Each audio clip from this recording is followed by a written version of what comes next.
Well, now let's move forward to go through next lines of this poem, Birches. Right? So was I once myself a swinger of birches. तो अब क्या है, जो speaker है या जो poet है वो रिकॉल करते हैं अपने चाइल्डहुड और you can say boyhood days को, when he himself was a swinger, जब वो स्विंगर थे और वो बर्च ट्रीज पर स्विंगिंग करते थे. Right. And so I dream of going back to be. अब अगेन जब वो एडल्ट हैं और बहुत सारी रिस्पॉन्सिबिलिटीज़ हैं उनके ऊपर, वर्ल्डली अफेयर्स की, है ना, बहुत सारी लाइफ रिलेटेड, तो वो क्या कहते हैं कि वो फिर से, राइट, वो फिर से बर्च स्विंगिंग करना चाहते हैं, फिर से उन्हीं दिनों में जाना चाहते हैं. Okay. In this way, I can say that he now dreams of becoming a birch swinger once again. Right? It is when I am away of consideration. Right? अब वो क्या कहते हैं कि I am weary. Right? I am weary of consideration. कि मैं जब वो ऊब गए हैं, थक गए हैं, fed up हो गए हैं, राइट. कौन सी कंसिड्रेशन मीन्स जो ये वर्ल्डली ट्रबल्स हैं, राइट, उनको फेस करते हुए जब वो फिट अप हो गए हैं तो फिर से वो बर्च स्विंगिंग में जाना चाहते हैं, बर्च स्विंगिंग करना चाहते हैं जैसे वो बॉयहुड में करते थे. And life is too much like a pathless would. तो वो लाइफ को कंपेयर करते हैं ना. यहाँ पे देखिए सिमलीज का यूज किया गया है, लाइक यूज़ है, तो जो फिगर ऑफ स्पीच है वो सिमली है यहाँ पर. Life is too much like a pathless would. तो जो लाइफ है वो कहते हैं कि एक ऐसे डेंस फॉरेस्ट की तरह है जिसमें कोई रास्ता नज़र नहीं आता है. राइट. इन दिस वे मतलब डिफ़िकल्ट वे है, वो एक फॉरेस्ट को पास करना एक डिफ़िकल्ट टास्क है. तो इस तरीके से जब वो अपनी लाइफ में डिफ़िकल्टीज़ फेस करते हैं तो वो कुछ समय के लिए उससे इस्केप करना चाहते हैं, मतलब फैक्ट से फैंसी में जाना चाहते हैं. राइट.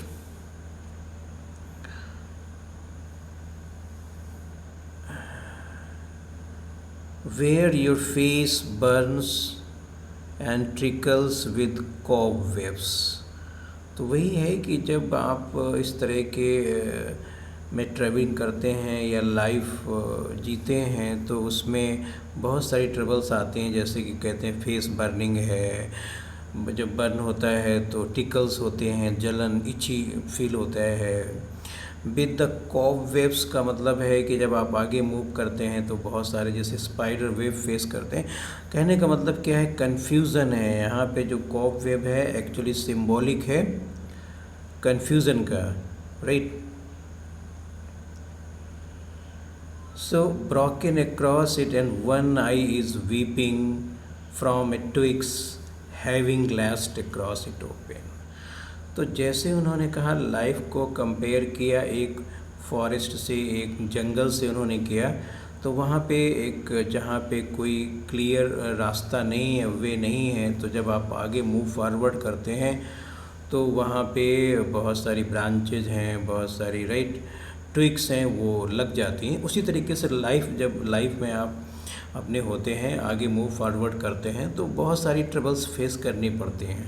राइट, है ना. जैसे कि अभी हमने कहा कि जब जंगल की बात की, फॉरेस्ट की बात की, जो उसमें क्लियर कोई वे नहीं है, ट्रेल नहीं है, तो उस पर ट्विग लग जाती है, आँख में दर्द होता है, राइट, पेन होता है.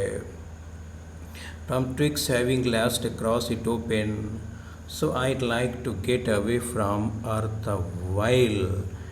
So the poet says here, when life becomes hard to live, right, when confusion and uncertainties trouble him, when some twig pinches his eye, right?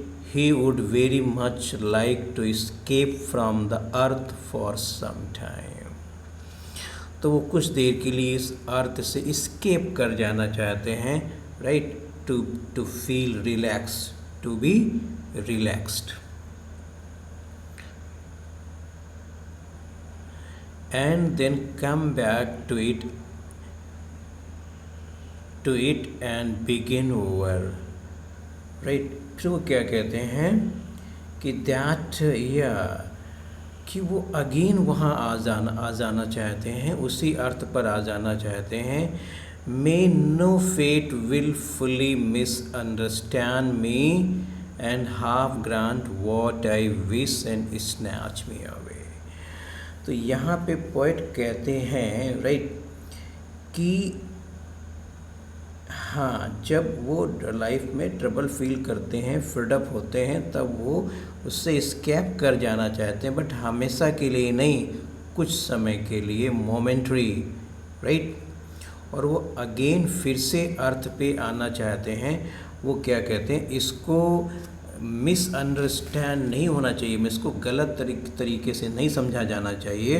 वो कहते हैं मैं यहाँ पे क्लियर करता हूँ कि that I want to go up but again I want to come down. In other words अगर हम कहें तो his desire is to escape from the harsh realities of the world or harsh realities of the life only momentarily. He wants to come back to the earth, right? For means because or since he does not know of a better place than this earth. Earth is the right place for love. तो वो actually fact से fancy में और fancy से फिर fact में आना चाहते हैं. एक वो बैलेंस प्रोड्यूस करना चाहते हैं, मेंटेन करना चाहते हैं, राइट. तो इस तरह से ये कहा जा सकता है कि going up on the branch of A birch is a symbolic of human ideals and aspirations. The human desire to withdraw from harsh reality and the dream world of fancy, right? On the other hand, coming down on the earth is symbolic of resuming earthly duties, right? In the harsh world of reality. तो बस यहाँ पे जो poet है वो ये कहना चाहते हैं कि जो अपनी हमारी सांसारिक रिस्पॉन्सिबिलिटीज़ हैं, वर्ल्डी रिस्पॉन्सिबिलिटीज़ हैं, सांसारिक जिम्मेदारियां हैं, हमारे जो टास्क हैं, हमें उनको भी करना है. हाँ, कुछ समय के लिए हम एस्केप हो सकते हैं, फिर राइट, और फिर हम उसी रियलिटी पे आ जाना चाहते हैं. वो कहते हैं इसको इस तरह से नहीं लिया जाना चाहिए कि जैसे हम रियलिटी से हमेशा के लिए भाग रहे हों और फैंसी में जा रहे हों. कुछ इस तरह से हम कह सकते हैं कि जैसे लोग वर्क करते हैं और आते हैं, मूवी देख लेते हैं, तो वो फैंसी में चले जाते हैं और फिर अपने अगले दिन से ड्यूटी में जाने लगते हैं, तो वो अपनी रियलिटीज़ लाइफ में आ जाते हैं. इस तरह से कह सकते. Okay, so not to return earth the right place for love, this is okay. I don't know where is likely to go better. वो कहते हैं अर्थ में ही आना चाहते हैं क्योंकि उन्हें लगता है कि अर्थ ही बेटर प्लेस है रहने के लिए. I'd like to go by climbing a birch tree and climb black branches up a snow white trunk. तो जो स्पीकर हैं या जो पोएट हैं वो कहते हैं कि वो जो है बर्च ट्री पर क्लाइंब करना चाहते हैं और ऊपर हेवन की ओर जाना चाहते हैं, और तब तक जब तक कि कब तक कि towards heaven till the tree could bear no more, जब तक कि उनको ट्री टॉलरेट कर ले, बेयर कर ले, तब तक वो ऊपर जाना चाहते हैं. जब ट्री की ये कैपेसिटी एंड अप हो जाए उनको उनके बर्डन को सस्टेन करने के लिए, तो वो फिर नीचे आ जाना चाहते हैं on the ground, right. Okay, and